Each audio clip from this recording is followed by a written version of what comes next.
Hello, my friends, and welcome back. Thank you very much for being with me again today. I lived my youth, or are you here? Come up, come up. Hi. Oh, you want help? Jesus Christ.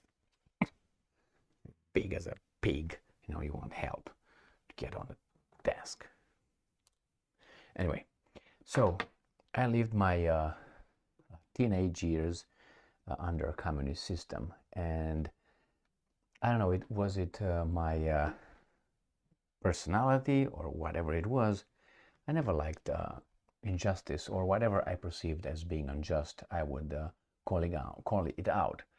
The problem is we lived in a communist or socialist system with a communist party in charge, with Ceausescu, and certain things were not allowed. And I see now a lot of the behavior that I disliked in those times being employed by people, and I get the same, what, do you want to fight now?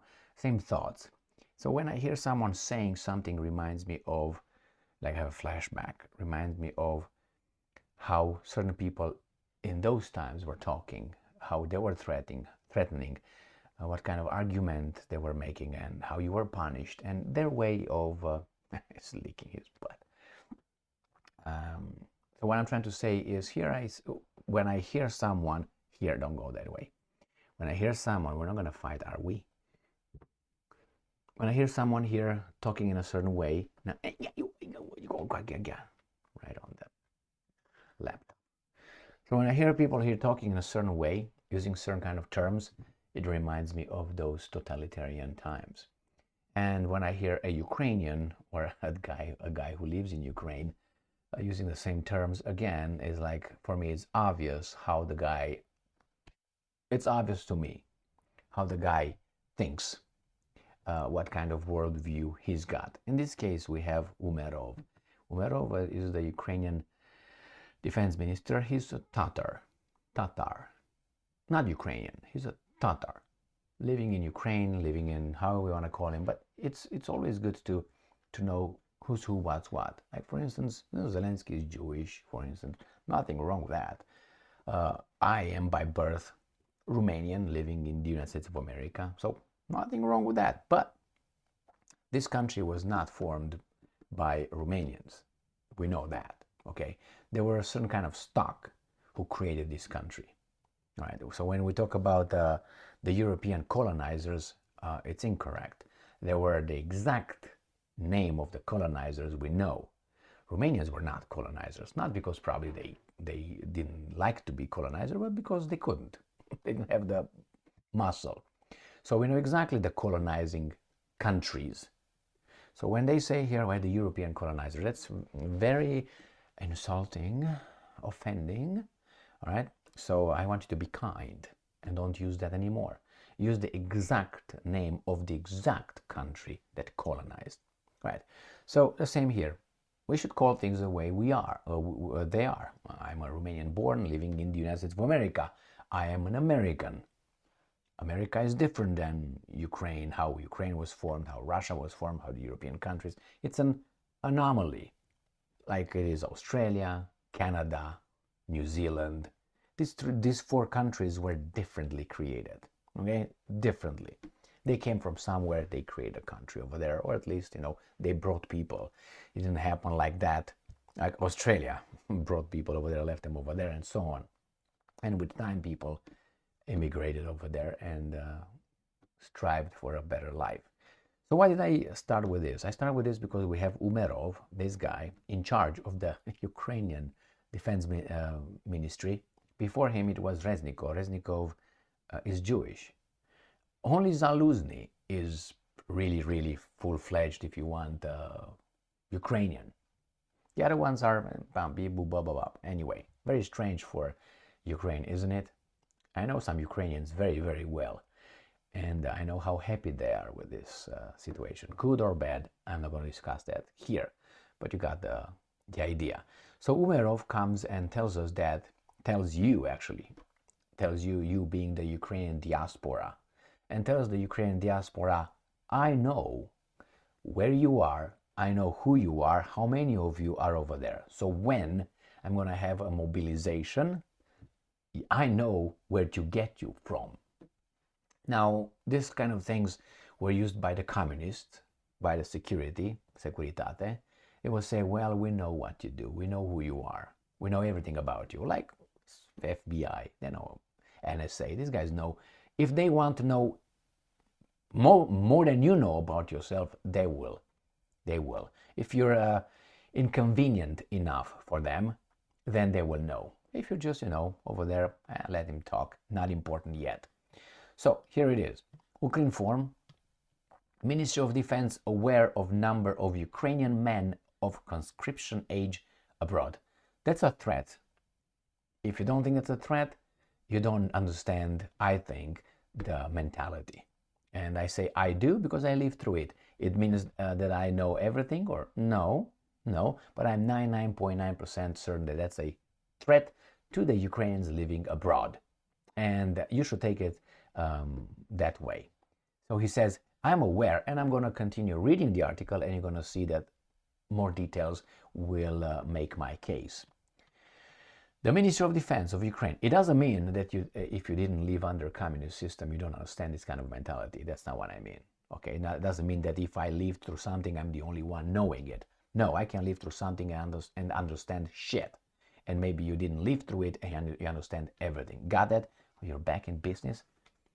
Back in business. What's wrong? Well, you want some patting now? It's my time to pat you. Okay. Okay, stay here. If you don't know, I guess not. For the past, it says here, for the past 1.5 months, he said, right here, we have consolidated all databases. What do you mean consolidated? That means they put it in one, centralized office. We consolidated, put it together. So that means one click and we know database, whatever we have in France, in Canada, United States of America, and so on. This is what he means. This is, we see how many men of military age we have. We. Who's we? The guys to use you. In Ukraine, and how many abroad. We are verifying this number together with Ministry of Foreign Affairs. That is, we have such information. Now, if you don't know anything about the world, you don't read anything in that. If you know just a little bit, you understand that he's threatening, guys, when time will come and we're going to submit and you're going to receive a e-notification regarding being drafted, ready to go and fight for those guys' interests, then you will come because we know where you are. And then you know what's going to happen? When you're going to be hiding and not answer that call, we will prosecute you. We're going to call you a deserter. That's exactly what's going to happen. Can you blame him? No. They're at war with Russia.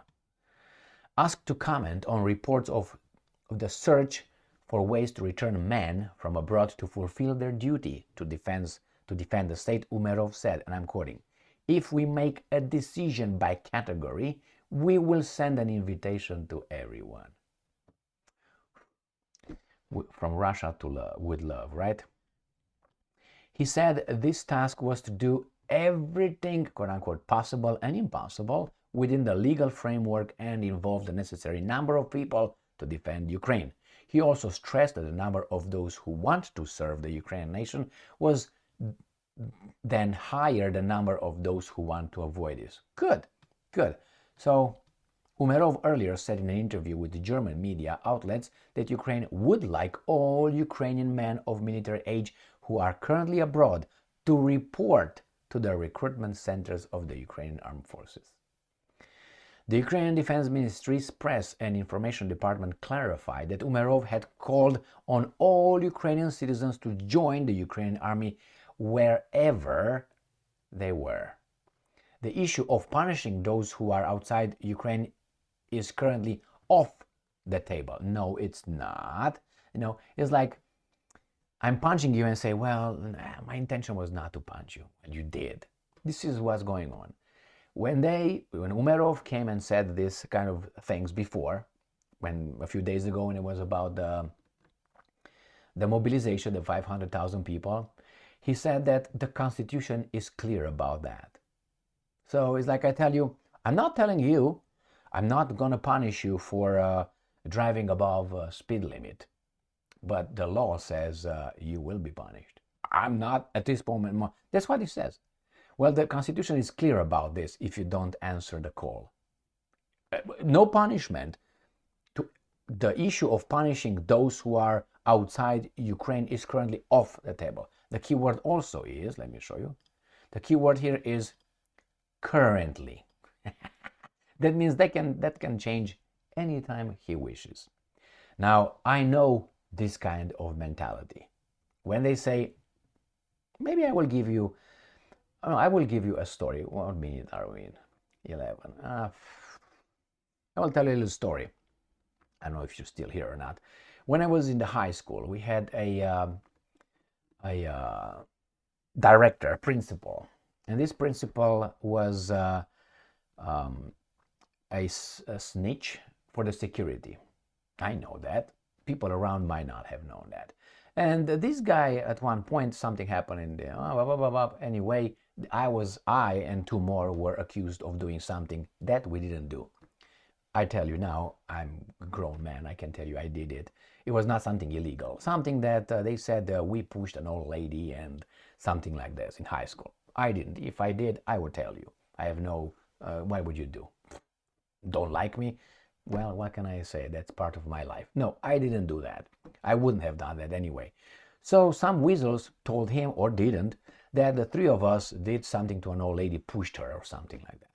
And I denied, and I wanted to face the witnesses, the accuser. No. So in this kind of environment, this guy, we were three. Now I got to tell you that my parents had a good position in the society. So he knew that.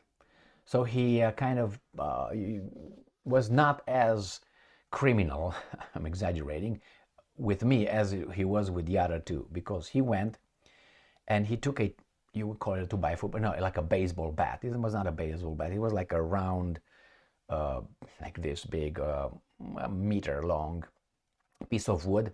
And he got one of them and he beat the shit out of that guy in front of all of us in his office. And he said, you got to tell us you did it. So he was using torture to get the information, that guy. His name was Schmidt, Helmut Schmidt, German. And then he beat this guy, and after he beat this guy, the guy, he didn't say anything because he didn't do it. We didn't do it. We weren't even together. Those guys were not my friends. I didn't hang out with them. Nevertheless, he didn't say anything, and they beat the shit out of the guy with a piece of wood. And then he turned towards, he got him out, or I can't remember if they got him out. It was a long time ago. Anyway, he turned to me and he said, and you, I'm going to take care of you and your father. What the fuck are you talking about? I'm going to take care of you and your father. You'll see, you and your father. Not my mom, my father. Why? Because my father was, you know. And then he said, I'm going to call right now a major, the police major, and I will take care of your father. And he pretended, I didn't know at that time, he pretended, yes, major, I can't remember the name, yeah, we have a problem here, yeah, and then I'm going to take care of you, we're going to take care of you. That's how the guy did. And we're going to take care of this, guys, yes, why don't you check on, we know everything about you and your dad. And obviously I was scared, I didn't know what the fuck was going on, I didn't know the extent to how much power that, what are they going to do? So anyway, that's how they threatened me and my father. I went back home and my father saw me. I entered I didn't tell them anything. But they saw my face. And then my father asked me, what happened? What's wrong? And I told him, and he said, yeah, okay, well, tomorrow I'll be at your school. And he came at the school, got the weasels in a room, and he had a little talk with the fucking weasels. And he even used the terms, this is Nazi behavior. Why? Because the guy was German. So he was, and then when he came out, he told the family, not me. I wasn't in that meeting. I was outside of the door. I was not allowed. It was only he and the principal and two more, a teacher, two teachers. And so there were 4 people in there. I could hear through the door what was happening in there. Nevertheless, he told me who this guy was, he knew about, but the method of that principal to threaten you, knowing that I'm going to fuck you up, I know who you are, I know you're dead, I know I'm going to create problems for you. That's a direct example, but I have more. I'm probably going to make one video on this on its own, just to tell you how these guys were functioning. Anyway, nothing happened to my dad, obviously, and the guy, nothing happened with the guy. And then the revolution came. That was under communist times. The revolution came, and this guy lived his life until, I know, 90 something, and he was just a great guy, which he wasn't. I have more stories about these guys. I know more people. He was a chameleon, but he was an asshole, big asshole. So when I hear Umerov telling you that I know where you live, I know what reminds me of exactly that event in my life. Very, very revealing, and it affected me, obviously. So anyway, my friends, here it is. They know where you are, and they will get you, and they will use the Constitution to hurt you. They're not bad people. They say, well, here's the Constitution. We just follow the Constitution, the law. Thank you very much for being with me again today. Stay strong, stay smart, look for the truth, and be just.